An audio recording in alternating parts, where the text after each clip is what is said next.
guys, good afternoon. I hope you're all doing great today. Let's wait a bit for others to join in. So welcome. And if you're joining me live, why don't you type in the chat where you're joining me from? And then also, why don't you share this video to anyone you know that may benefit from hearing today's topic.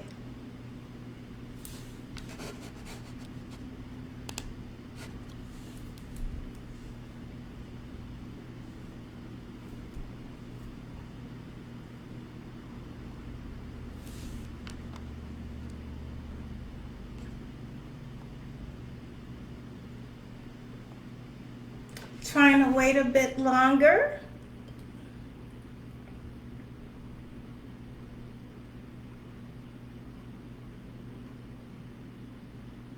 Well, anyway, let's get started with today's discussion.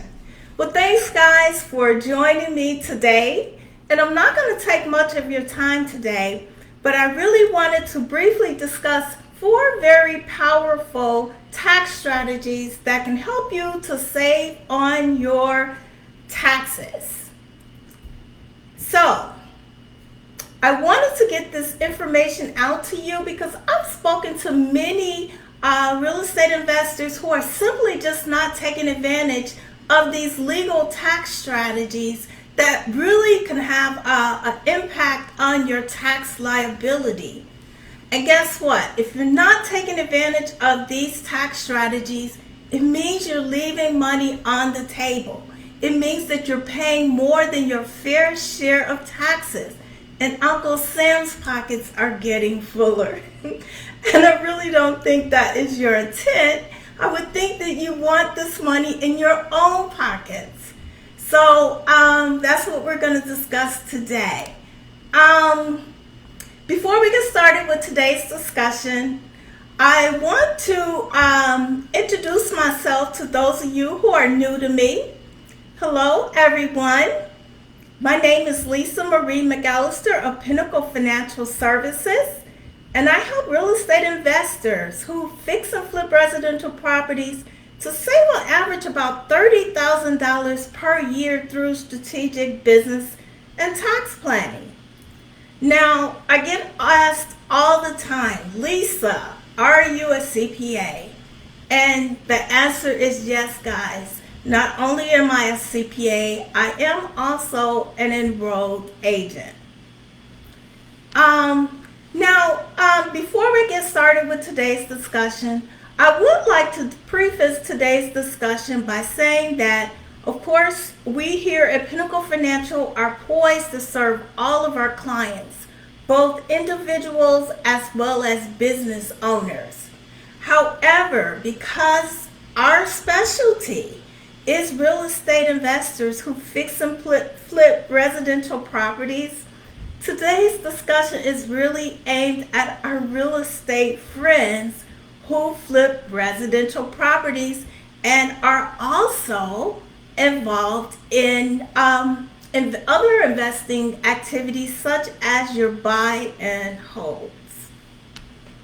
So I also want to say that, guys, although these tax strategies are seemingly pretty simple, I want to say that it's important, if you want to do these tax strategies effectively and, more importantly, accurately, you really need to partner with your strategic tax professional who can help you to navigate these complex tax laws, because there are really many potential pitfalls that you could fall into if you're not totally aware of all the laws surrounding a particular tax strategy. So, with all that said and done, let's get started with today's discussion. Like I said before, we're going to talk about 4 very powerful tax strategies that real estate investors can implement in order to save on your taxes. Now, strategy number 1. And it's actually a relatively simple tax strategy that can save you an abundance of taxes. And that is when you buy, investors, when you buy and improve a property, before you sell it, hold it for more than 1 year, because any profit from selling that will fall into one or two buckets, basically. And that's long-term capital gains treatment or your short-term capital gains treatment. Long-term is if you hold the property for more than a year. Short-term is if you hold the property for less than a year. Your long-term capital gains treatment receives a much more favorable tax treatment than your short-term. Long-term will put you in a 15% tax bracket, guys. Opposed to your short-term, you will pay upwards to 37% in 2021. So you really want to hold on to this property before you sell it for a profit for at least 1 year. So that's strategy number one. Moving on. Strategy number two. Avoid being classified, guys, as a real estate dealer. Now, what is a real estate dealer? A real estate dealer is someone who sells property as a part of their normal operations. This is their business. They do not have a long-term perspective of holding this profit. Their intent is to sell the property as quickly as possible. And guess what, guys? That means that this property is not considered a capital asset. And because it's not considered a capital asset, it is not eligible for depreciation deduction.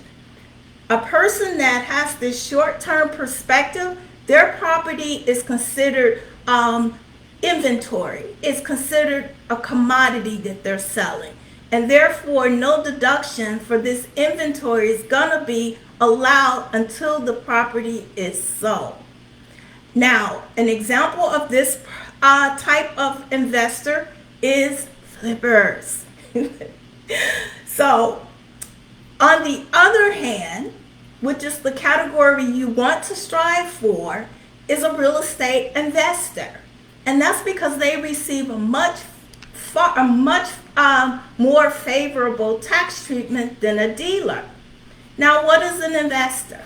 An investor is someone who purchases real estate for investment purposes with the intent of holding the asset for a long-term return on their investment. Intention is long-term, and an example of this would be your buy and hold rentals. So please remember that dealing is not investing. Now, there are tax strategies out there to help you to avoid the dealer status. But I tell you, you need to partner with your CPA or tax strategist that can help you to navigate this.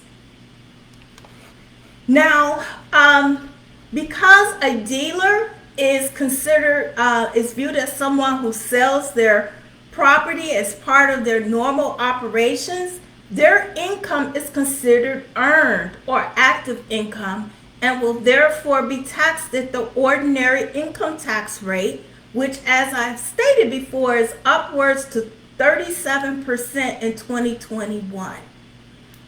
And because this is considered earned income is a business opposed to an investment, it will also be subject to your self-employment tax.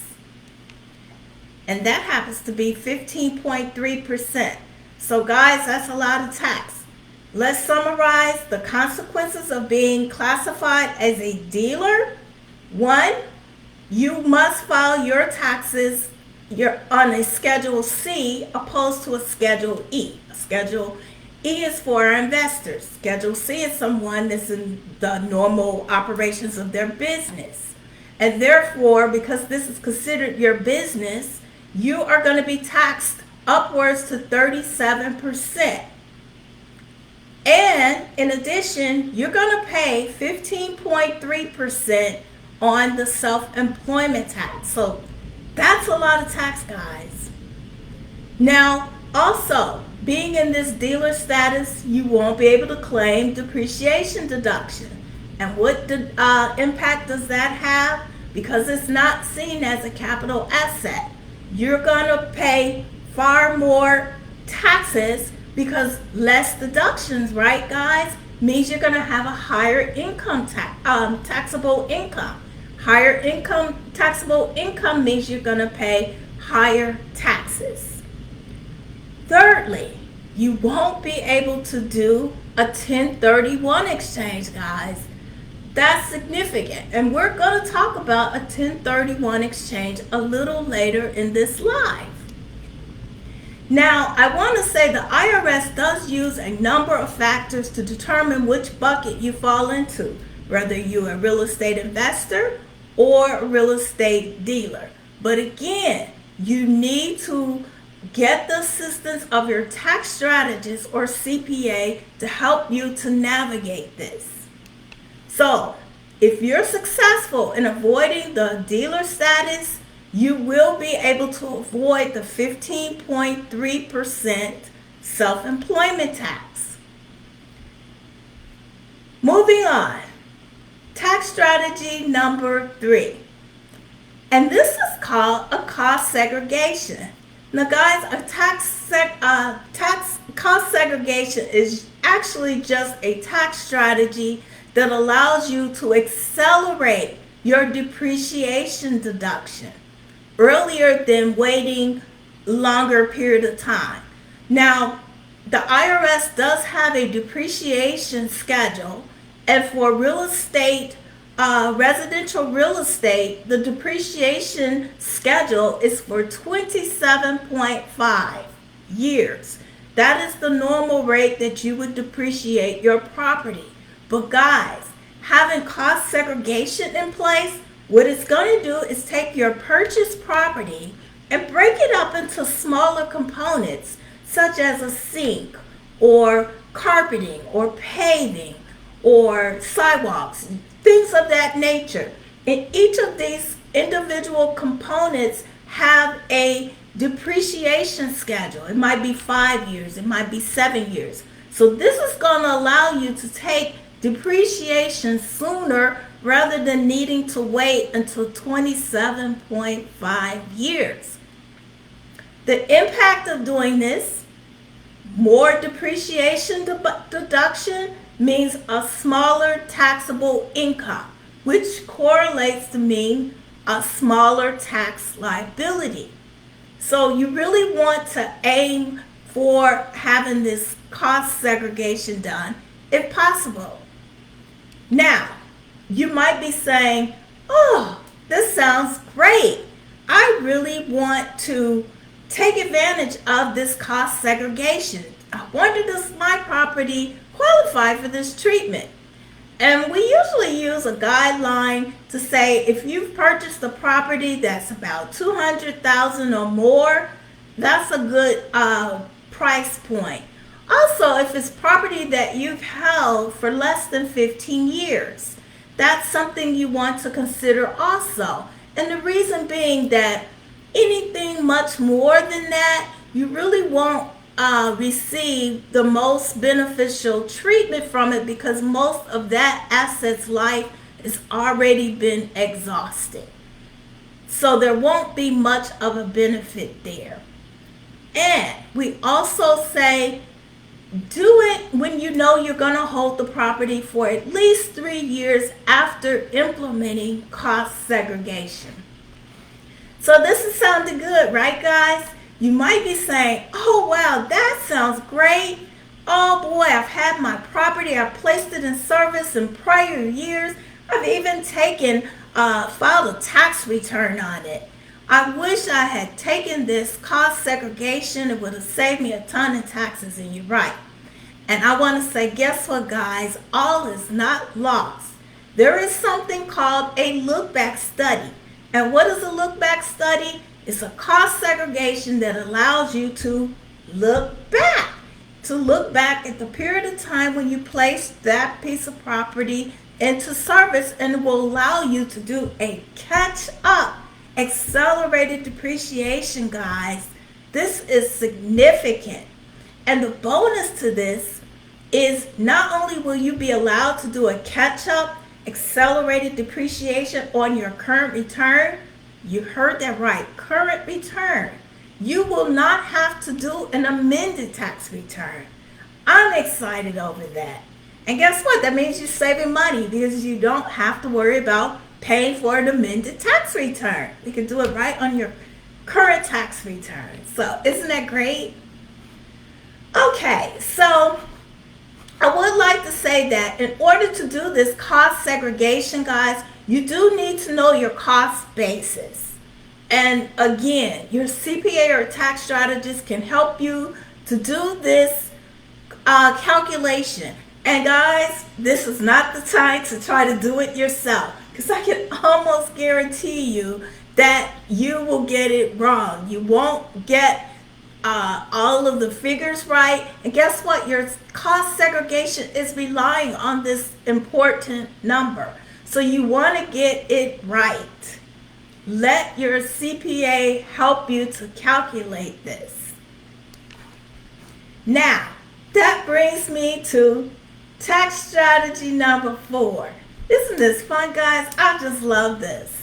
Tax strategy number 4 is called a like-kind exchange. It's also called a 1031 exchange or Starker exchange. Any one of those names is all the same thing. Now, what is a 1031 exchange? And basically, it's just a tax strategy that allows you to swap one property for another. And when you have a profit on that, it allows you to defer that capital gains tax until a later period, until you've sold the property for cash. So isn't this great? This is really great. Now, I want to say that there may be a time, there's always exceptions, right? And this is why you have to be careful when doing these strategies, is you have to be aware of exceptions, and there are many of them. You may have to pay a capital gains tax if you swap a property for another property, but it also involves, the transaction involves cash.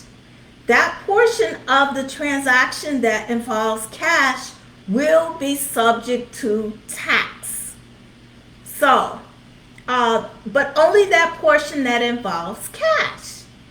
Now, I want to say, prior to 2017, guys, you were able to do a like-kind exchange on personal property. And your personal property is such things as vehicles, furniture, boats, etc. But in 2017, when the Tax Cuts and Jobs Act came along, it limited like-kind exchange to real property held for use in trade or business or for investment purposes. And therefore, real personal property is no longer eligible for 1031 or like-kind exchange treatment. It is now a taxable event. Now, I want to say that this is a fantastic, powerful tax strategy, but it has very, very strict guidelines that must be followed, or you will blow your exchange 1031 exchange treatment. And then the guidelines, it involves money, timing, and other requirements.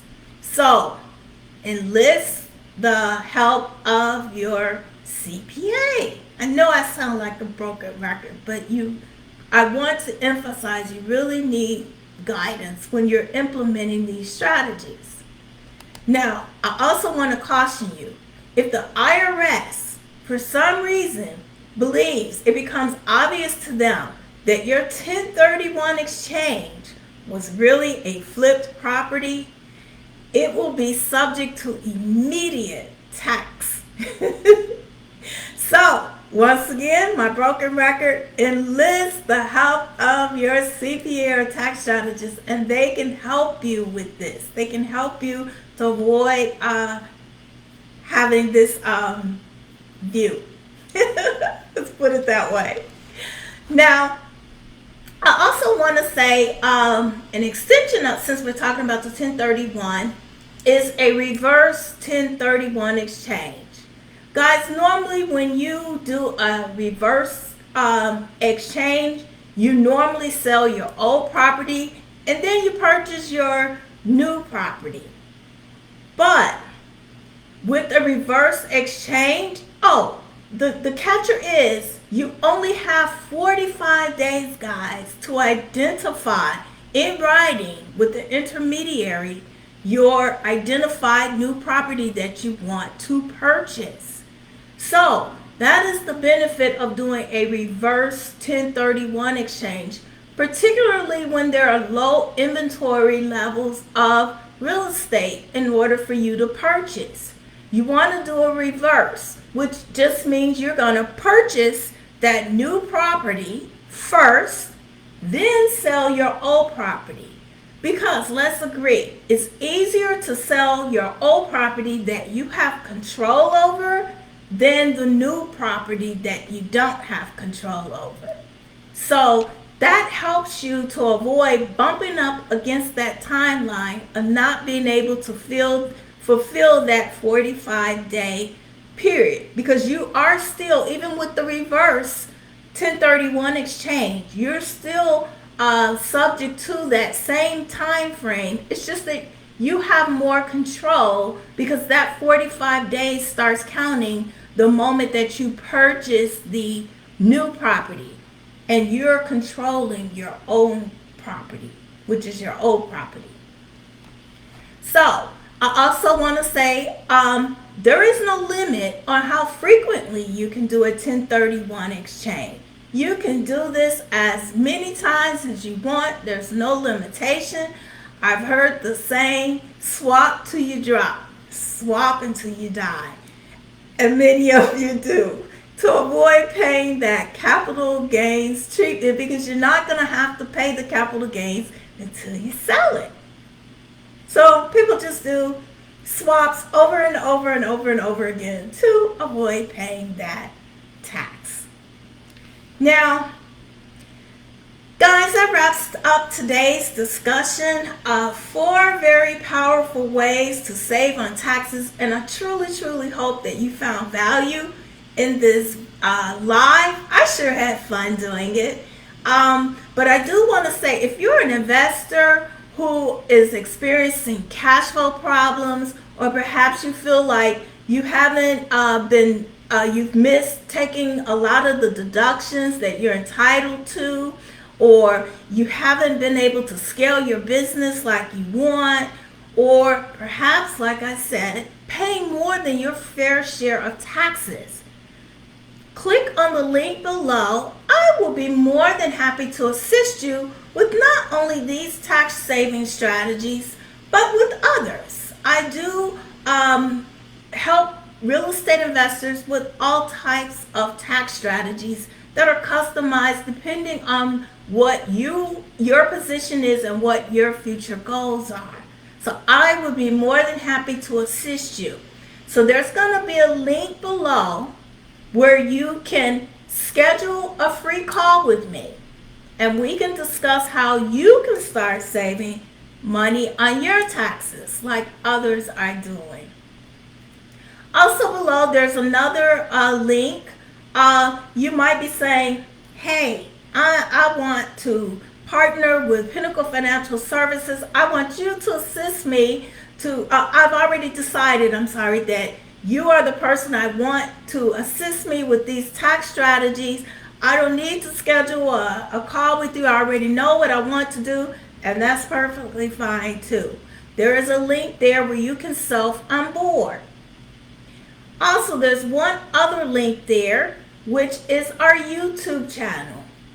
Feel free to look at previous YouTube channels regarding subjects like this, talking about different investing activities and deductions and strategies. Feel free to watch at your leisure, but don't forget to click on the subscribe button. So guys, that way you'll be notified each time that I upload a new video.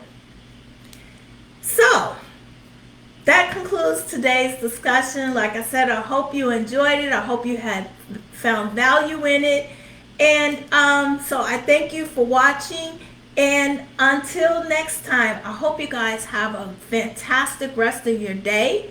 And until next time, goodbye.